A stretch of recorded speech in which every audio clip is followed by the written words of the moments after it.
കൊല്ലം ഇരവിപുരത്ത് ചെണ്ട വാദ്യ കലാകാരന്മാരുടെ അരങ്ങേറ്റം നടന്നു. ഇരവിപുരം പുത്തൻചന്ത ശ്രീകൃഷ്ണസ്വാമി ക്ഷേത്ര സമിതിയുടെ ആഭിമുഖ്യത്തിലാണ് ചെണ്ടവാദ്യ അരങ്ങേറ്റം സംഘടിപ്പിച്ചത്. ഇരവിപുരം ആയത്തിൽ സരസ്വതി കലാക്ഷേത്ര പ്രസാദിന്റെ ശിക്ഷണത്തിൽ ചെണ്ടവാദ്യമേളം അഭ്യസിച്ച വിദ്യാർത്ഥികളിൽ മുതിർന്ന യുവാക്കളും കുട്ടികളും ഉൾപ്പെടെയുള്ളവർ അരങ്ങേറ്റത്തിൽ പങ്കെടുത്തു.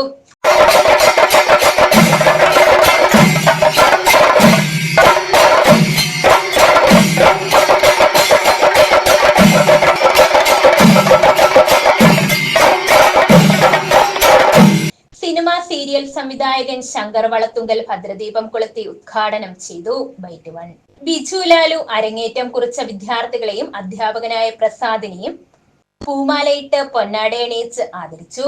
പുത്തൻചന്ത ശ്രീകൃഷ്ണസ്വാമി ക്ഷേത്രത്തിൽ നടന്ന ചെണ്ടവാദ്യ അരങ്ങേറ്റത്തിന്റെ 2024-25 വിദ്യാർത്ഥികൾക്കുള്ള ആദരവും പരിപാടിയിൽ സംഘടിപ്പിച്ചു. അധ്യാപകനായ പ്രസാദിന് ഫലകവും സമ്മാനിച്ചു. സീരിയൽ നടൻ ആർ ഹരി മുഖ്യ അതിഥിയായി പങ്കെടുത്തു.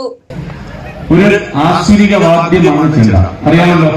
പക്ഷേ ഈ ചെണ്ട വായിക്കുന്ന സമയത്ത് ചെണ്ട കൊട്ടുകയല്ല, അത് നമ്മൾ നാടൻ ഭാഷയിൽ പറയുന്നത്. ഒരിക്കലും അങ്ങനെ പറയരുത്. ഒരു കലാരൂപവും കൊട്ടുവാണ്, അടിക്കുകയാണെന്നൊന്നും നമ്മൾ ഒരിക്കലും പറയാൻ പാടില്ല. അത് അതിനെ നിന്ദിക്കലാണ്. മോഹൻ പ്രസാദ്, UN, ലക്ഷ്മി തുടങ്ങിയവർ ചടങ്ങിൽ പങ്കെടുത്തു. ന്യൂസ് ബ്യൂറോ, കൊല്ലം.